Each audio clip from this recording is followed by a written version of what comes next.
A todos os presentes nesta sessão, a 16ª sessão da segunda Câmara telepresencial.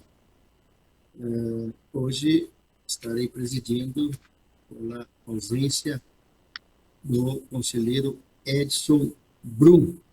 Não havendo quórum legal, declaro aberta na modalidade telepresencial a 16ª sessão ordinária da segunda Câmara do Tribunal de Contas do Estado, registrando a presença das conselheiras substitutas Ana Moraes, Letícia Ramos e Daniela Zago, do procurador do Ministério Público de Contas, Geraldo da Camino, e do representante da Procuradoria-Geral, procurador Eusébio Rusch. Ausentes os conselheiros Alexandre Postal e Edson Brum, em virtude de férias, sendo substituídos nessa sessão, respectivamente, pelas conselheiras Ana Moraes e Letícia Ramos. Em discussão as atas da 14ª sessão telepresencial, realizada em 29 de abril, e da 15ª, realizada no período de 4 a 8 de maio, ficando assegurados, senhores conselheiros, nos termos regimentais, o prazo de 48 horas para apresentarem por escrito o restante. Estão em votação. Está como vota a conselheira Ana Moraes? Não está presente? Bom dia, senhor presidente. Meus cumprimentos pela presidência desta sessão telepresencial da segunda Câmara. Uma saudação à conselheira Letícia Ramos, à conselheira Daniela Zago, também uma saudação ao doutor Geraldo da Camino, representando o Ministério Público de Contas, uma saudação ao doutor Eusébio Rusch, representando a PGE, uma saudação ao doutor Pedro Figueiredo e ao doutor Cassiano, representando a classe de advogados e advogadas deste Rio Grande do Sul, e também saúdo os gestores e todos aqueles que assistem a esta sessão. Também saúdo a secretária Lisiane, secretário Eduardo Bordini, em seus nomes saúdo todos os trabalhadores e trabalhadoras deste tribunal. Eu sou pela aprovação da ata, senhor presidente. Muito bem, doutora Ana. Como vota a conselheira Letícia Ramos? Bom dia, conselheiro Marco Peixoto, uma saudação pela condução dos trabalhos dessa sessão. Em seu nome, meus cumprimentos a todos que estão presentes nessa sessão telepresencial e também aqueles que nos assistem pelos canais de comunicação do TCE. Eu sou pela aprovação da ata, senhor presidente. Muito bem. Eu também voto pela aprovação. Estão aprovadas as referidas atas. Inicialmente, consulte as senhoras conselheiras substitutas se há algum processo a ser retirado de pauta. Conselheira Ana Moraes. Senhor presidente, minha pauta está mantida. Sim, senhora. Conselheira Letícia Ramos. Mantenho a pauta, senhor presidente. Muito bem. Mantida a pauta. Então, vamos ao primeiro processo, que a relatora é a doutora Letícia Ramos, que substitui o conselheiro Edson Brum. Queria registrar que estou sendo assessorado pela secretária Lisiane e pelo nosso secretário também da sala virtual, Eduardo Bordini. Os dois estão atentos e atuantes dessa função. Doutora Letícia, no processo 19.339.02.0025, item 2 da sua pauta. É uma tutela de urgência do Executivo de Guaíba, 2025. Os interessados estão nos autos, Marcelo Maranata e outros, e advogados Cassiano Ferreira e outros. Concedo a palavra à conselheira Letícia para apresentar o relatório da matéria. Obrigada, senhor presidente. Trata-se, então, de um processo de tutela de urgência por determinação da DCF, acolhendo manifestação levantada pelo Serviço Regional de Porto Alegre. Segundo o serviço, foi observado que no âmbito dos poderes executivo e legislativo de Guaíba, assim como no Instituto de Previdência dos Servidores Públicos do município de Guaíba, o terço constitucional de férias estava sendo pago de forma inadequada, tendo em vista equívoco na compreensão da respectiva base de cálculo. Entendendo que tal situação indicava fumus bonis iuris e argumentando que periculum in mora estava evidenciado, o serviço regional sugeriu que fosse emitida tutela de urgência. Tendo em vista os órgãos e entidades envolvidos, foi considerado necessário oportunizar os respectivos gestores a apresentar as informações prévias. Diante das informações, a assessoria técnica da DCF sugeriu a concessão de tutela de urgência. Em exame de tutela de urgência sugerida, o conselheiro Alexandre Postal, na condição de conselheiro plantonista, avaliou que estavam configurados os requisitos para concessão da tutela e foi, então, emitida, decidindo também que tal ordem não incidiu sobre o Legislativo Municipal de Guaíba, uma vez que sinalizou proceder o cálculo de terço, considerando a base de 30 dias e não de 40, como apontado pelo Serviço Regional. Foi também interposto agravo que não foi provido. Também, após essa decisão, foram aportados os autos de esclarecimentos do prefeito, que foram, então, analisados pela área técnica, que ratificou integralmente a análise constante já nos autos, sugerindo a confirmação da tutela. Foi, então, enviado ao Ministério Público de Contas, que, por meio do parecer 3807 de 2026, opinou nos seguintes termos: conversão da tutela provisória em definitiva, a fim de que o Executivo Municipal de Guaíba e o Instituto de Previdência abstenham-se de efetuar pagamentos de terço constitucional de férias com base nos parâmetros utilizados, cálculos sobre 40 dias, exclusão do Legislativo Municipal de Guaíba da presente tutela, determinação ao Executivo Municipal e ao Instituto que corrija a forma de cálculo do terço constitucional incidente sobre o período de férias dos servidores quando há conversão em pecúnia, determinação à unidade de controle interno para que acompanhe os procedimentos, determinação à DCF que mantenha monitoramento do cumprimento da decisão pelo prazo de 180 dias e ciência da decisão ao Poder Legislativo. Este é o relatório, senhor presidente, senhores julgadores e senhores interessados. Concluído o relatório, concedo a palavra ao doutor Cassiano Ferreira. Muito bom dia, conselheiro presidente.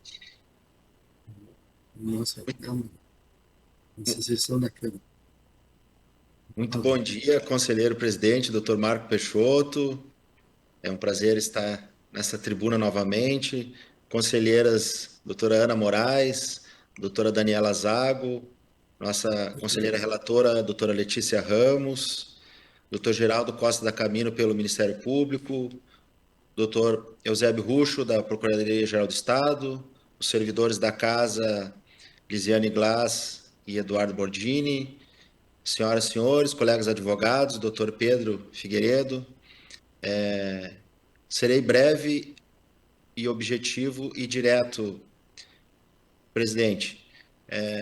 Essa tutela de urgência chegou ao Executivo de Guaíba e surpreendeu a Procuradoria em razão de uma interpretação já exarada no parecer jurídico 1 de 2025, de uma procuradora da Casa, que gerou um conflito de interpretação de normas, né?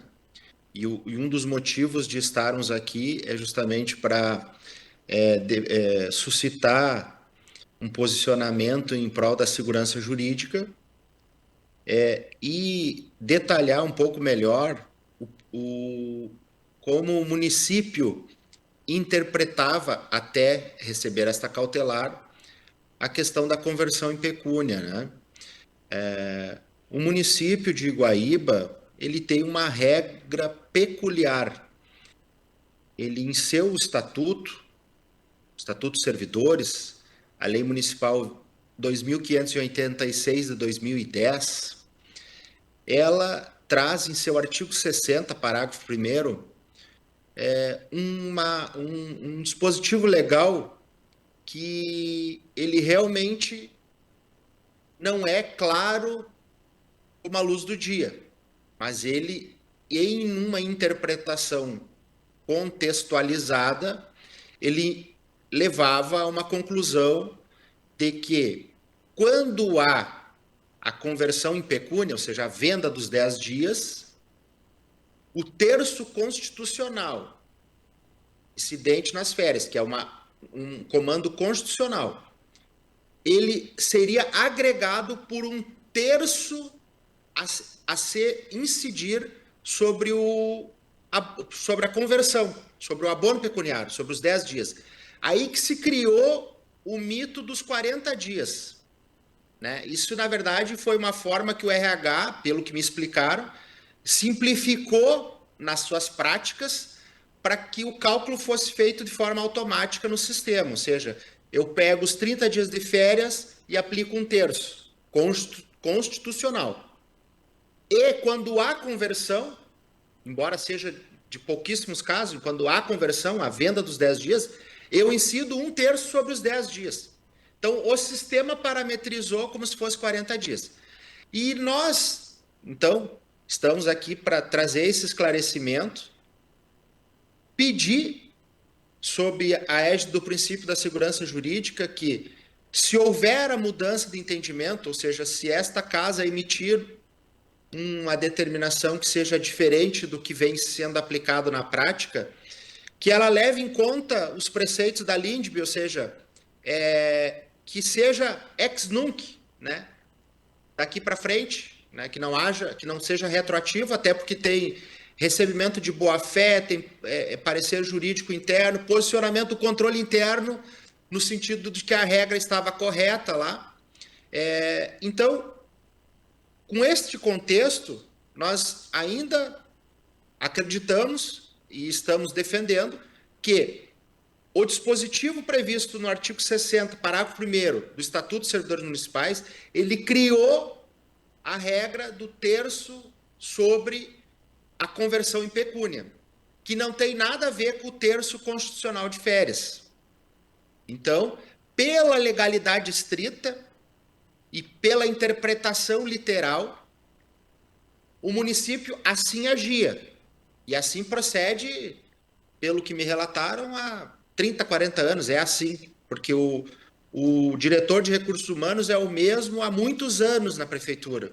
Então, inclusive, este entendimento ele estava sedimentado em âmbito interno na procuradoria, no controle interno, na diretoria de recursos humanos.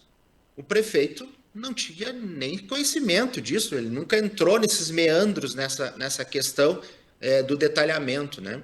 Isso é uma coisa muito interna corporis no executivo, mas que aflorou, e essa discussão está sendo positiva para que se dê uma dimensão de que ou está tudo certo, ou então se estava equivocado, que a decisão deste tribunal conste expressamente daqui para frente, porque o município já vem cumprindo a decisão de não de cálculo conforme a cautelar deferida, ou seja, desde então não se fez mais qualquer pagamento na modelagem de cálculo antiga. Nesse sentido, senhores conselheiros, senhoras conselheiras, pugnamos pela improcedência da tutela de urgência, com base nesta interpretação jurídica e administrativa do assunto.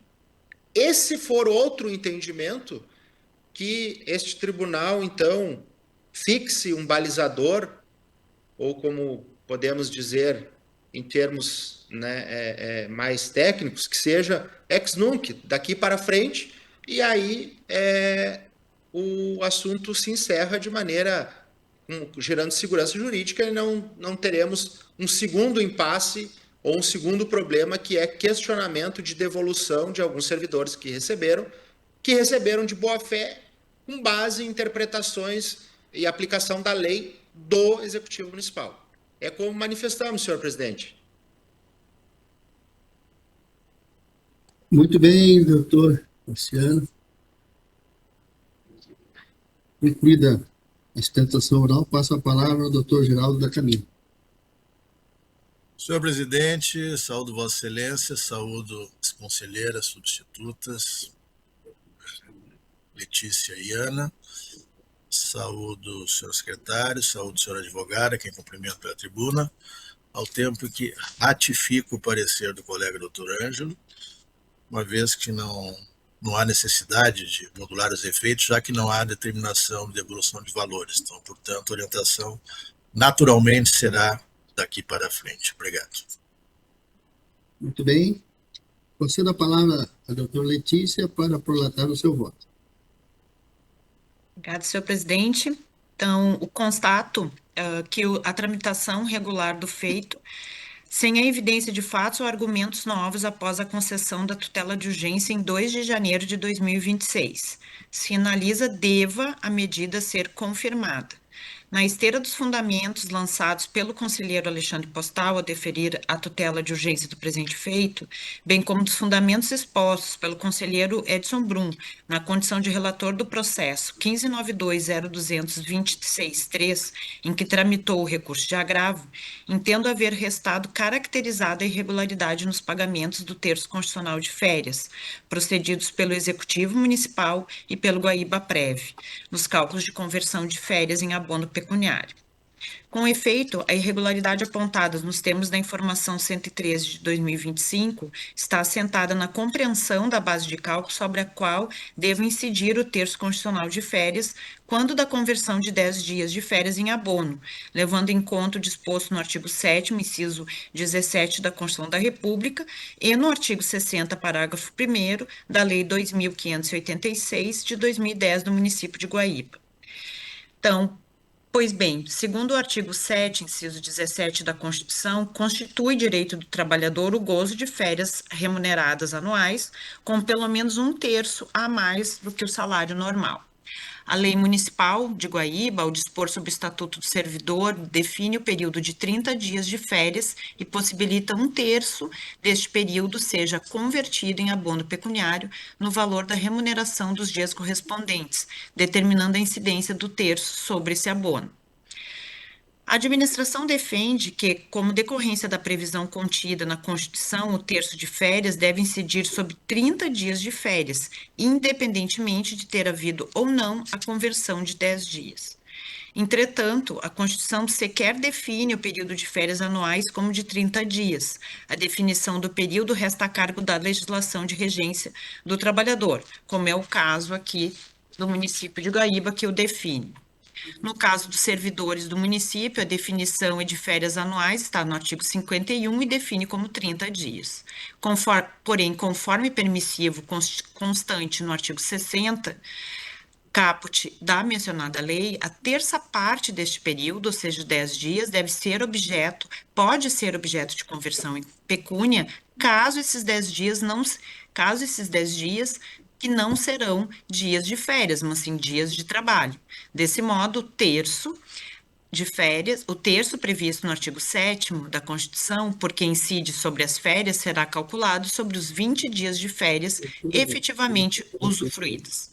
Considerando, porém, que a lei municipal prevê no parágrafo 1º do artigo 60 a incidência do terço sobre o abono decorrente da conversão em pecúnia, o que se tem na prática é a base de cálculo correspondente a 30 dias, tenha ou não o trabalhador convertido ou não os 10 dias de férias em pecúnia. Tenho que esse raciocínio ampara juridicamente a tutela de urgência concedida nos autos, sem que a subsequente tramitação do feito tenha revelado fatos ou argumentos novos capazes de fragilizar o já decidido. A confirmação, portanto, é medida que se impõe com vista à regularidade da atuação administrativa. Sinalo que, independentemente do vulto que consubstancia o pagamento desconforme a legislação, a irregularidade apontada gera dano, sujeito inclusive a volumar-se a cada nova conversão de férias em pecúnia, importando em pagamentos indevidos de improvável reversão ao município, dada a natureza remuneratória e o fato de que, em princípio, foram recebidos de boa-fé pelos servidores. Faz-se necessário, pois, que a administração mantenha o procedimento do pagamento orientado por este tribunal, sem incorrer no bis in idem que implicava dano ao erário. Em vista disso, voto para que esta Câmara decida nos seguintes termos: por excluir o Legislativo Municipal de Guaíba do presente processo de tutela, cientificando dos termos dessa decisão, converter a tutela de urgência concedida à peça 7239793 em definitiva, para o fim de que o Executivo Municipal e o Instituto de Previdências mantenham suspensos os pagamentos do terço constitucional de férias em caso de conversão de férias em abono pecuniária com base nos parâmetros que levavam que o terço incidisse sobre base de cálculo correspondente a 40. Por determinar ao Executivo e ao Instituto de Previdência que procedam à adequação dos parâmetros que balizam seus respectivos sistemas de pagamento no tocante ao terço constitucional de férias, em caso de conversão de férias em abono, de forma que o terço incida sobre os 20 dias de férias efetivamente usufruídos e sobre os 10 dias convertidos em pecúnia, totalizando base de cálculo correspondente a 30 dias. Por determinar ao órgão de controle interno municipal que acompanhe os procedimentos da administração com vista ao cumprimento dessa decisão, cientificando o tribunal em caso de descumprimento, sob pena de responsabilização nos termos do artigo 100, parágrafo 2º do regimento interno desta Corte. E, por fim, determinar à Direção de Controle e Fiscalização que, pelo prazo de 180 dias, monitore o cumprimento dessa decisão nos termos do artigo 14, inciso 2, da Resolução 1112 de 2019, procedendo após o arquivamento dos autos, caso não remaneça a irregularidade em questão. Após o trânsito em julgado, arquive-se o processo. Esse é o voto, senhores julgadores. Muito bem, doutora Letícia. Coloco a matéria em discussão e votação. Como vota a conselheira Ana Moraes? Eu acompanho o voto da conselheira relatora. Eu também acompanho, então está aprovado por unanimidade seu voto, por doutora Letícia Ramos. Bem assim? Sim. Vamos lá, então. E o próximo processo é desse relator, que é o item 5 da minha pauta, o processo 28.156.0200. É um processo de contas especiais do Executivo Municipal de Canoas, 2020. Interessado Sônia Maria da Rosa, advogado Pedro Henrique Poli Figueiredo. Na condição de relator, apresento o relatório da matéria. Então, vamos ao nosso voto. Vamos ver aqui anda meu voto. Sim. Bom, esse é de 2020-2021, processo de contas especiais. Interessados são várias, Associação Educacional Geração Vida e outros. Procuradores, está o doutor Pedro Henrique, está representando a todos. Processo de contas especiais, autuado por determinação da DCF, com possíveis irregularidades junto ao Executivo de Canoas, relacionadas às aquisições de vagas em instituições privadas, por meio de termo de credenciamento, abrangendo os exercícios de 2020 e 2021, período correspondente à pandemia do coronavírus. Devidamente citados, os agentes indicados pela área técnica apresentaram esclarecimentos, juntaram documentação, à exceção da Escola de Educação Infantil Bonete Limitada, que não apresentou. Após a regular tramitação do expediente, a instrução técnica concluiu pela pertinência das irregularidades apontadas e pela responsabilidade das entidades conveniadas e dos agentes de Estado nos exatos termos relatados pela equipe de auditoria.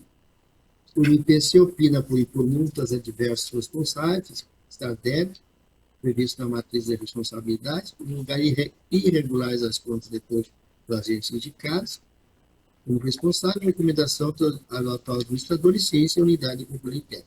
Esse é o relatório. O meu voto.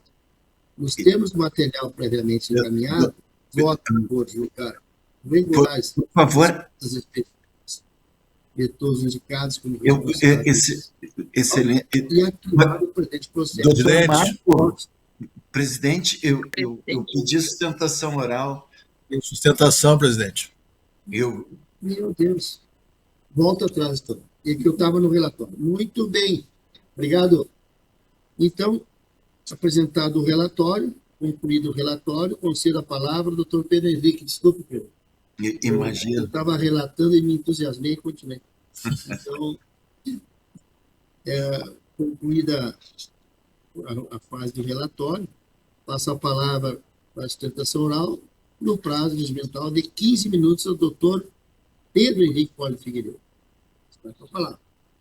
Excelentíssimo senhor conselheiro presidente e relator nesse processo, conselheiro Marco Peixoto, excelentíssimas senhoras conselheiras substitutas Letícia Ramos, Ana Moraes e Daniela Zago, excelentíssimo senhor representante do Ministério Público de Contas, Dr. Geraldo da Camino, excelentíssimo senhor procurador do Estado Eusébio Kuchel, aqui presente, na pessoa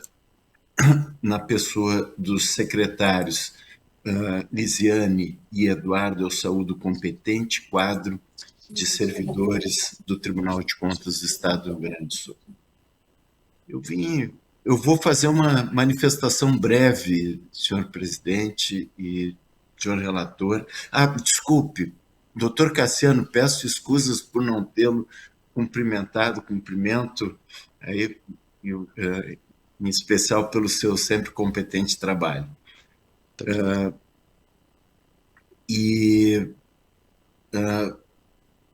Doutor conselheiro relator, aqui eu quero chamar atenção para um fato. O que está sendo objeto de responsabilização da secretária Sônia? Está sendo objeto de responsabilização na matriz coisas que não são decisão da secretária. Não se trata de decisão da secretária. Os contratos que ali estão apontados são contratos que vêm de anos anteriores. O período dela é início de 2021 ao final de 2021, início de 2022. São contratos que já existiam, que já vinham sendo executados e que sobre os quais ela não tomou decisão alguma. Ela seguiu a orientação da Procuradoria do município e da Controladoria relativamente à execução desses contratos. Ela simplesmente deu continuidade ao que estava sendo feito. No ano anterior, tinha tido um parecer da Procuradoria do município. Imagina, doutor Eusébio, se um secretário estadual deixar de atender uma orientação do Procurador-Geral do Estado, o que acontece? O que aconteceu? A doutora Sônia entrou como secretária e já tinha esse contrato, já tinha orientação. Qual é o objeto de apontamento? Que não teria havido a retirada do valor relacionado ao que poderia ser usado em termos de relações de trabalho pela medida provisória da Covid relativamente às relações de trabalho. Só que ela entra na secretaria, já tinha parecer da Procuradoria-Geral do município, orientação da Controladoria do município, todas dadas por servidores efetivos, dizendo que aquilo se tratava de contrato de compra de vagas e, portanto, não haveria a incidência da medida provisória. O que ela faz? Ela simplesmente seguiu o que estava sendo feito naqueles contratos de muitos anos. Nada, nenhuma orientação ela deu, ela recebeu a orientação no sentido de que aqueles contratos deveriam ter esse fluxo, porque era assim que sempre foram, assim que a Procuradoria-Geral do município determinou que fosse feito, assim que a Controladoria do município, todas orientações de servidores efetivos do município que ela atendeu. Ora, como é que ela pode ser responsabilizada por algo que não é da sua decisão? E agora eu faço a pergunta. Isso e atender uma orientação da Procuradoria e da Controladoria é erro grosseiro? É dolo? De forma alguma. Ela atendeu a orientação, apenas isso.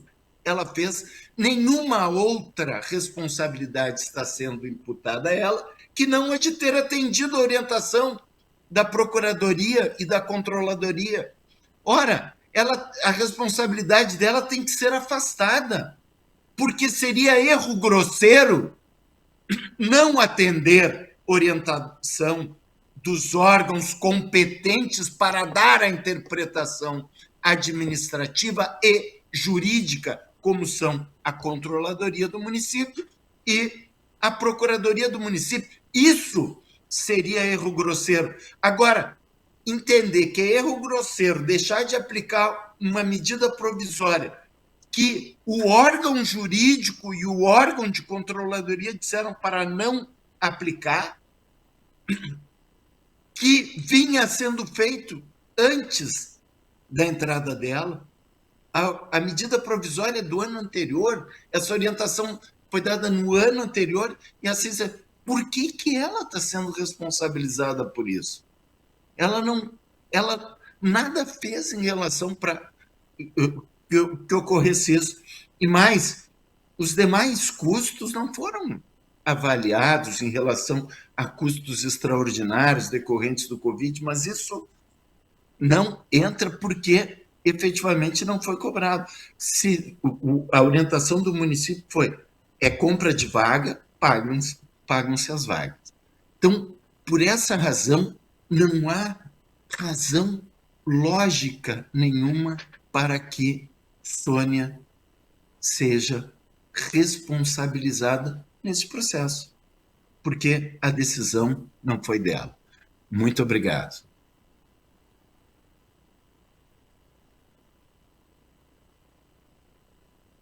Muito bem, doutor Pedro Henrique. Cumprimentos. Então, agora passo a palavra ao doutor Geraldo Caminho, procurador do Ministério Público de Contas. Senhor presidente, renovo saudações, cumprimento também o nobre advogado, doutor Pedro Figueiredo, pela excelência da sustentação, e ratifico o parecer lançado pela colega Fernanda Ismael. Obrigado. Bem, então agora vamos ao voto. Então, repetindo, nos termos do material previamente encaminhado a todos os julgadores, eu voto por julgar regulares as contas especiais de todos os indicados como responsáveis dos autos e arquivar o presente processo após o respectivo trânsito em julgado. Este é o meu voto. Como vota a conselheira substituta Ana Moraes? Senhor presidente, eu escutei atentamente a sustentação oral do ex-conselheiro aposentado Pedro Figueiredo, advogado atualmente defendendo os interesses da gestora. E aqui eu vejo que a área técnica, ela fez um apontamento sobre o tipo de contratação e a forma de pagamento, que ela foi por preço unitário e não valor global. E houve uma redução de pessoal, conforme noticiado pela equipe técnica. Então, deveria ter sido procedida a revisão contratual dos acordos firmados com a devolução proporcional dos valores recebidos. E também acho que as ponderações feitas pelo conselheiro relator no seu voto em relação à pandemia, que foi um período excepcional, também são ponderáveis e são aceitáveis para justificar o desfecho do voto do relator. Mas aqui eu gostaria de propor, então, acompanho o voto do relator na parte expositiva, mas também acrescento uma determinação à origem, para que, havendo novamente um tipo de contratação por credenciamento e sendo preço unitário, havendo redução de pessoal, então que seja feita a revisão contratual destes contratos, desses ajustes, para não ocasionar prejuízo ao erário, porque senão vai se estar pagando por serviços não prestados. Então, de acordo com a nova lei de licitações, na época foi aplicada a Lei 8.666 de 93, hoje nós já temos a nova Lei de Licitações, então eu acrescento esta determinação à origem para que obedeça às regras da nova Lei de Licitações, especialmente nesse tipo de contratação por credenciamento na área da educação. E esse é o voto, senhor presidente. Muito bem. Uma sugestão de voto da conselheira Ana Moraes. Consulta a conselheira Letícia Ramos, como voto. Conselheiro, o senhor irá acatar a sugestão dada pela conselheira Ana? Não entendi direito. Não, eu apenas relatei o voto da conselheira. Eu posso acatar, sim, devo acatar. Ok, sim, acompanho o seu voto e agora, então, também com o acréscimo da determinação sugerida pela conselheira Ana, acompanho na íntegra.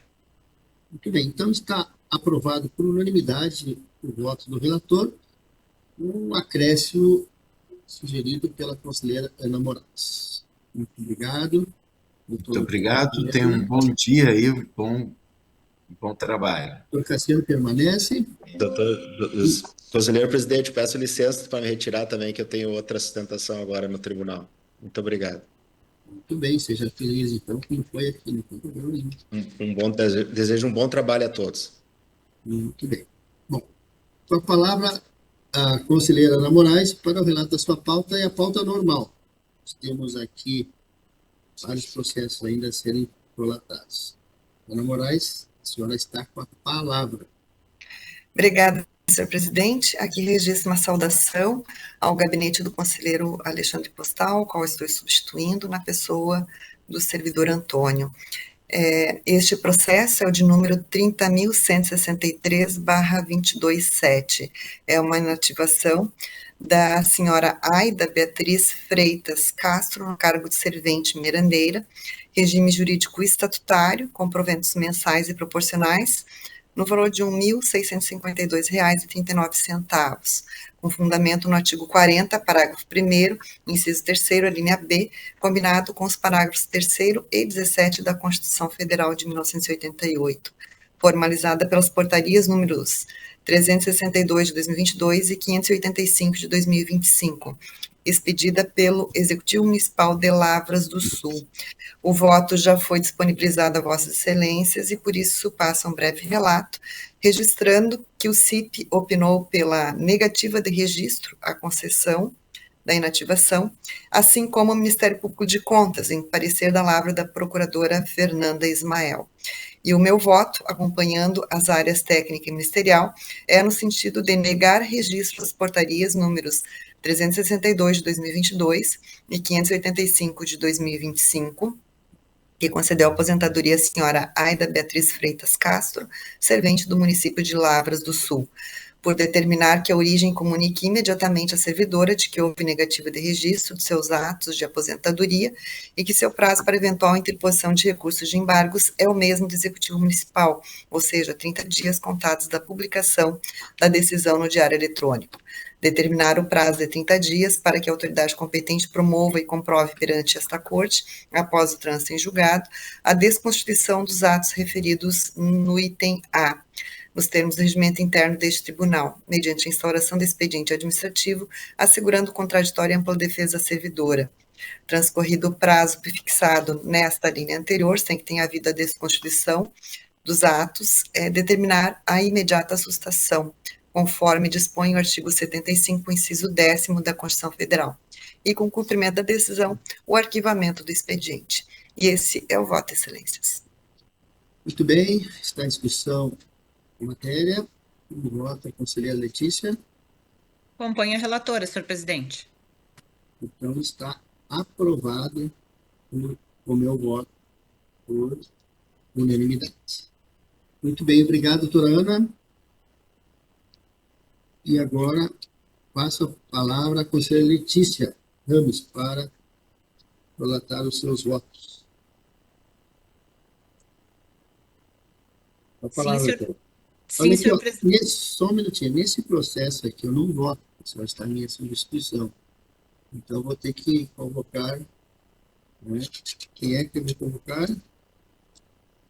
Quem é que está? A doutora Letícia, doutora Ana, qual é que está? Tem Bom mais dia, algum conselheiro? bom dia, excelentíssimo conselheiro Marco Peixoto, saúdo Vossa Tá aí. Excelência, em seu nome Eu tô saúdo vendo. todos os demais presentes e estou aqui à disposição para compor o quórum. Muito obrigada. Aí, tá bom. Desculpe, não estava lendo na tela.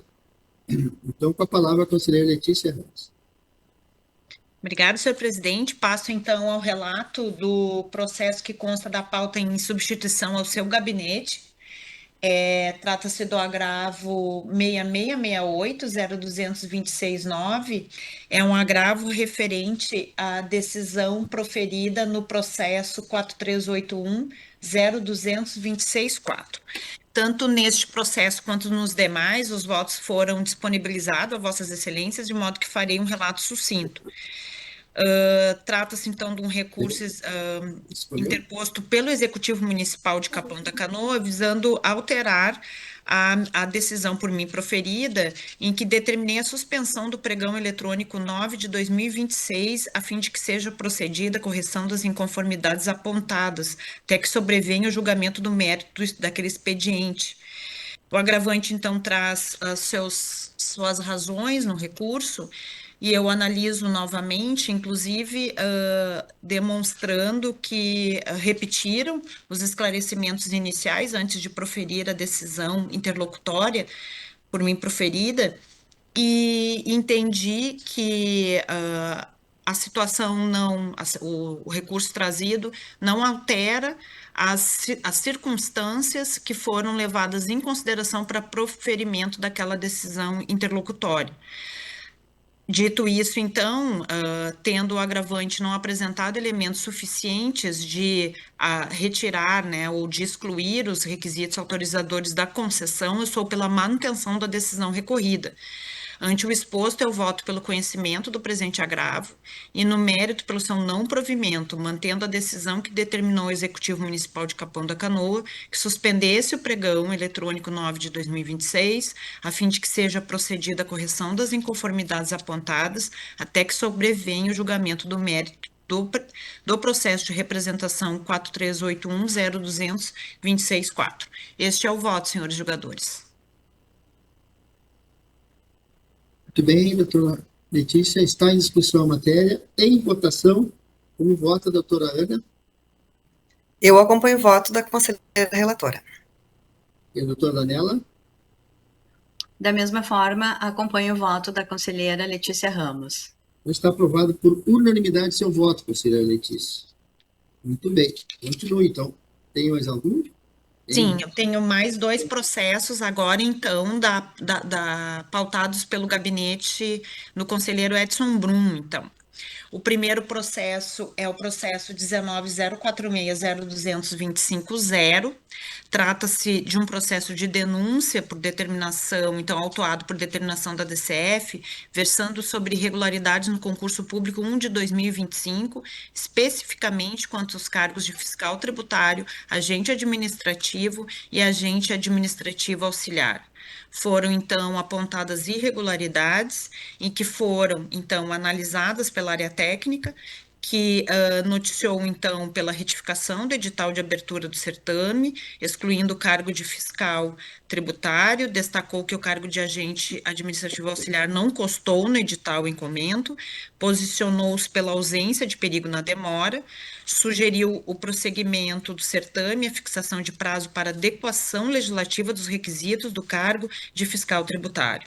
O MPC manifestou-se pelo arquivamento do processo, em relação ao pedido cautelar por perda de objeto decorrente da retificação do edital de abertura, pela determinação para que o ente público envie projeto de lei à Câmara para exigir formação de nível superior em carreiras correlatas ao cargo para o provimento de fiscal e pela emissão de alerta para os cargos de agente administrativo e agente administrativo auxiliar. Houve, então, a decisão interlocutória que indeferiu a tutela de urgência por entender ausente o perigo de dano. A área técnica analisou novamente manifestação do administrador. O MPC assentou não haver elementos para modificar a compreensão anteriormente já externada. E o voto, então, deste processo segue no seguinte sentido: recomendar ao Executivo Municipal de Salvador do Sul que adote providências no sentido de alterar a legislação municipal para que o requisito de provimento relativo à escolaridade do cargo de fiscal tributário passe a ser nível superior em carreiras correlatas ao exercício das respectivas atribuições, com a posterior realização de concurso público para provimento do cargo. ajuste a descrição das atribuições dos cargos de fiscal tributário, agente administrativo auxiliar e agente administrativo e a organização das rotinas fazendárias, a fim de que as atividades típicas da administração tributária municipal, em especial o lançamento de tributos, sejam privativas do cargo de fiscal tributário.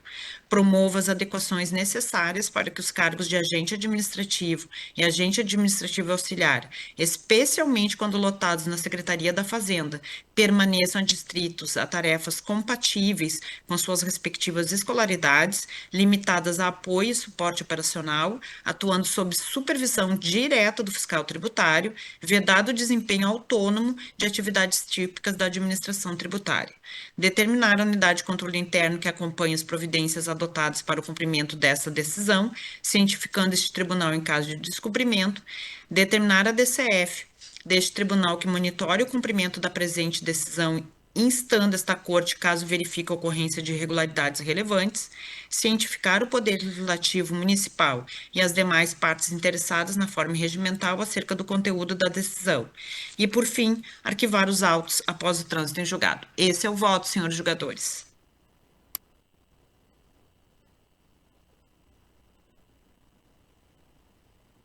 Muito bem, conselheira. Está em discussão a matéria. Em votação. Como vota a conselheira Ana Moraes? Eu acompanho o voto da conselheira relatora. Doutora Daniela?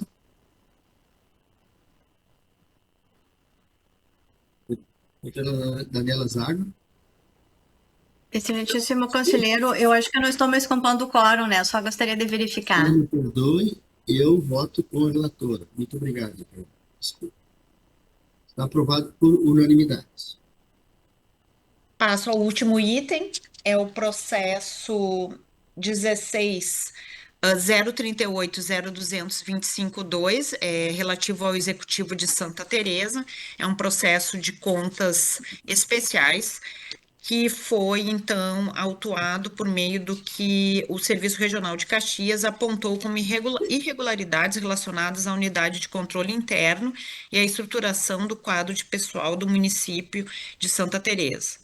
O relatório, então, verificou inconformidades com relação a essas estruturas, houve esclarecimentos por parte da administração e a área técnica manifestou-se, entende que as razões apresentadas são insuficientes para elidir os apontamentos, não obstante as situações de calamidade enfrentadas pelo município, que possam ser levadas em consideração para a modulação das medidas saneadoras e responsabilidades. O MPC opinou pela aplicação de multa às gestoras Gisele Calmo e Maria Elizabeth Manara, irregularidade de contas da senhora Gisele Calmo, pela regularidade com ressalva das contas da senhora Maria Elizabeth Manara e pela emissão de recomendação à atual administração e pela cientificação do Poder Legislativo e da Unidade Central de Controle Interno. Este é o relatório e o voto que também foi disponibilizado a vossas excelências. Eu passo diretamente à parte dispositiva do voto, me colocando à disposição para eventuais dúvidas.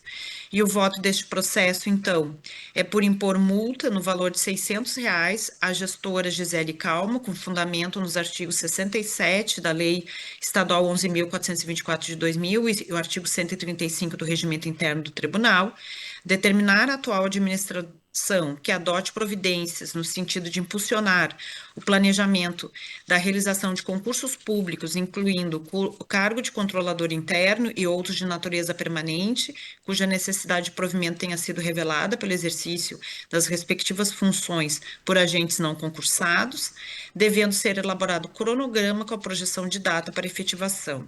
Recomendar à atual administração que avalie a conveniência de estender o requisito de escolaridade do cargo de controlador interno e a outras formações que sejam igualmente compatíveis com o exercício das respectivas atribuições. Recomendar à atual administração que, uma vez recomposto o quadro efetivo de pessoal, revise a terceirização das atividades fins, que na prática estejam substituindo a mão de obra.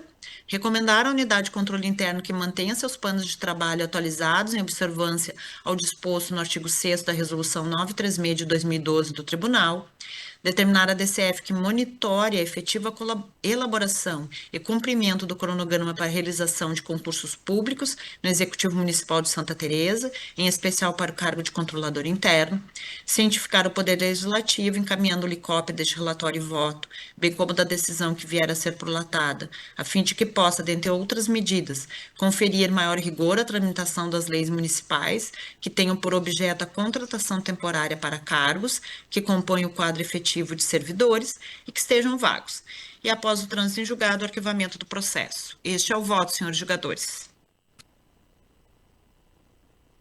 Muito bem, doutora Letícia. Está em discussão a matéria. Em votação. Vota a conselheira Ana Moraes. Excelências, eu acompanho o voto da conselheira relatora na parte dispositiva, mas com um acréscimo. O Ministério Público opina pelo julgamento das contas irregulares, das contas especiais da prefeita senhora Gisele Calmo, com fundamento no inciso 3º do artigo 84, combinado com o artigo 86D do RITSE.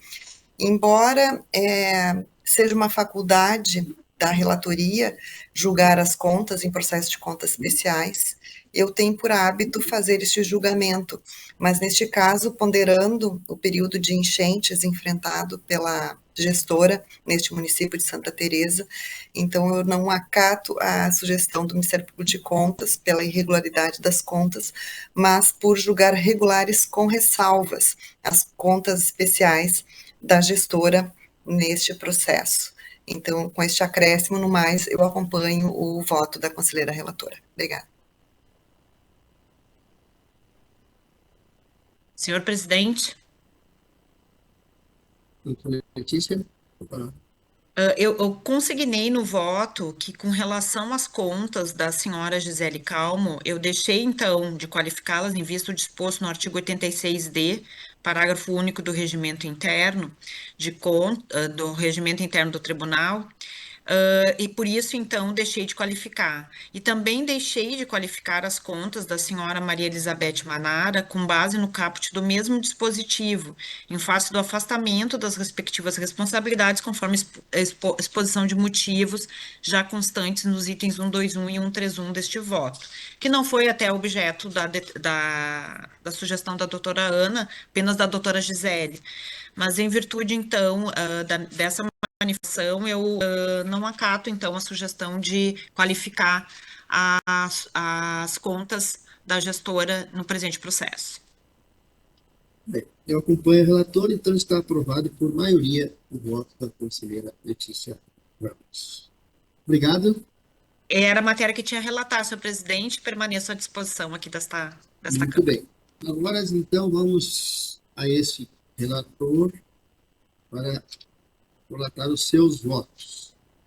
Todos os votos foram prolatados no dia 5 de maio. Então, o item 1, a revisão de proventos da Brigada Militar, José Alessandro Tasqueto. A SAP reconheceu o registro tácito dos autos que formalizou a concessão. O MPC também colocou o registro tácito dos autos. E meu voto é por reconhecer o registro tácito e formalizar a revisão de proventos para recorte, o senhor José Alexandre Tasqueto. Esse é o meu voto. Como vota a conselheira Letícia? Conselheira Letícia, com a palavra. Lhe acompanho, conselheiro. Conselheira Ana. Eu acompanho o voto de Vossa Excelência. Está aprovado por unanimidade o voto desse relator. Item 2, uma transferência para a reserva da Brigada Militar, Nelson Marinho. A revisão, a reserva remunerada, Nelson Coelho Marinho. A tramitação do processo, a SAP sugeriu o registro. O Ministério Público de Contas opina pela negativa do registro, sem prejuízo de imposição de multas. E o meu voto é por reconhecer o registro tácito dos autos e formalizar a transferência para a reserva remunerada, o senhor Nelson Coelho Marinho. Este é o meu voto. Como vota a conselheira Letícia? Lhe acompanho, conselheiro. Conselheira Ana? Eu acompanho o voto de Vossa Excelência, mas com um acréscimo. Neste caso, nós estamos fazendo o registro tácito do ato porque passou os 5 anos para análise deste Tribunal de Contas.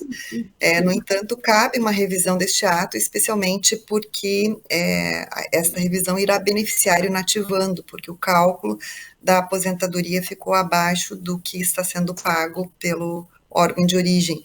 Então, eu acrescento uma recomendação à origem para que faça a revisão deste ato após o trânsito em julgado da decisão a ser platada por esta Câmara. Obrigada. Eu acato, então, a sugestão da conselheira Ana e consulto a conselheira Letícia.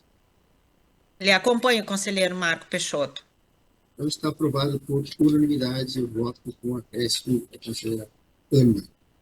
Muito bem. O processo seguinte, ele tem peso a representação da Prefeitura de Aceguá, apresentada pela empresa VR Cassol Engenharia e Construções. O conselheiro plantonista, Alessandro Postal, concedeu a tutela de urgência, suspendendo a execução contratual. Após a tramitação normal, pela manutenção das fases apontadas na informação da auditoria, o MPC opina pela conversão da tutela provisória em definitiva, com a reabertura do certame licitatório a partir da fase de lance, e por determinar o executivo municipal para atuação dos certames com o mesmo objeto ou similar. Determinação da DCF para monitoramento da matéria, ciência, unidade de controle interno, ciência da decisão legislativa municipal, e que é o relatório. E o meu voto, pela conversão da tutela provisória em definitiva, e a reabertura do certame licitatório a partir da fase de lance. Determinar o executivo, por futuras estações, acrescente com o mesmo objeto ou similar. Abstenha-se de proceder à desclassificação automática de propostas sob o fundamento da execuibilidade. Abstenha-se de proferir decisões desprovidas de motivação adequada, devendo assegurar a todos os decisórios, os atos decisórios, sejam formalmente fundamentados. Determinação da DCF que acompanha a matéria, cientificar o controle interno do município e cientificar o Poder Legislativo acerca da decisão desta decisão. E arquivar o presente processo após o respectivo. Esse é meu voto. Como vota a conselheira Letícia Ramos? Lhe acompanho, conselheiro. Acompanho meu voto. A conselheira Ana Moraes? Senhor presidente, eu havia levantado a mãozinha ali para a discussão deste processo, especialmente em virtude da linha A do voto de Vossa Excelência. Pela redação que eu tenho aqui, a conversão da tutela provisória em definitiva, e tem também o consectário de que o Executivo Municipal proceda à anulação do contrato número 12.062/2025. Mas eu não aprendi esta informação no voto relatado por Vossa Excelência agora na sessão. Então, eu gostaria de que Vossa Excelência confirmasse se existe realmente este comando de anulação ao contrato. Na letra A? Isso, a linha A. Eu vou repetir meu voto, então, pela conversão... Apenas esta linha. Apenas esta linha. Apenas esta linha A, por favor. Pela conversão da tutela provisória definitiva, a fim de determinar Executivo Municipal de Aceguá que proceda à anulação do contrato. É isso? Firmada com a empresa Mateus Leônidas Ribeiro dos Santos, decorrente da concorrência eletrônica, promovendo, na sequência, a reabertura do sistema licitatório a partir da fase de lances, com a consequente reavaliação das propostas anteriormente desclassificadas por suposta inexecuibilidade, assegurando aos licitantes a prévia oportunidade de demonstrar a execuibilidade de seus preços. Esse é meu voto. Tá certo. Então, agora já consegui compreender totalmente a linha A, e votando, eu divido de Vossa Excelência, porque eu entendo que o Tribunal de Contas não tem competência para proceder à anulação do contrato. De acordo com o parágrafo 1º do artigo 71 da Constituição Federal, é o órgão legislativo que teria que fazer esta anulação. E, passado 90 dias sem atuação do órgão legislativo, então, o Tribunal de Contas poderia fazer esta anulação do contrato. Então, o meu voto é de acordo com o voto de Vossa Excelência, exceto nesta parte da linha A, determinando a remessa dos autos ao Legislativo, que já está na linha E, mas que promova, então, a análise desta anulação do contrato 12.062/2025. Então, o meu voto é por excluir da parte da linha A este comando de anulação e colocar na linha E ao Poder Legislativo Municipal que aprecia esta matéria. E no mais eu acompanho Vossa Excelência. Obrigada. Conselheira Letícia? Senhor presidente, em virtude das considerações da doutora Ana, eu entendo que é possível até fazer uma leitura de que realmente é o legislativo que tem essa competência, né, constitucional de fazer a anulação, mas que possa se fazer uma leitura dessa própria inciso da linha A, que na verdade ele adote providências para isso, né? Que o próprio executivo adote providências, porque ele terá que fazer todo um trâmite, observar um trâmite que não necessariamente ficou tão claro. Talvez assim pudesse se compor e se manter a linha A no estado em que está, desde que fique claro de que a administração, na verdade, terá que adotar providências para fazer esta anulação conforme o que está disposto, então, na Constituição Federal das atribuições do Legislativo. Eu faço essa consideração. Doutor Camilo, para falar. Senhor presidente, apenas para contribuir com o debate, eu entendo pertinente a preocupação da conselheira Ana, assim como muito ponderada a solução proposta pela conselheira Letícia. Na verdade, o voto de Vossa Excelência não anula o contrato, determina que o gestor o faça.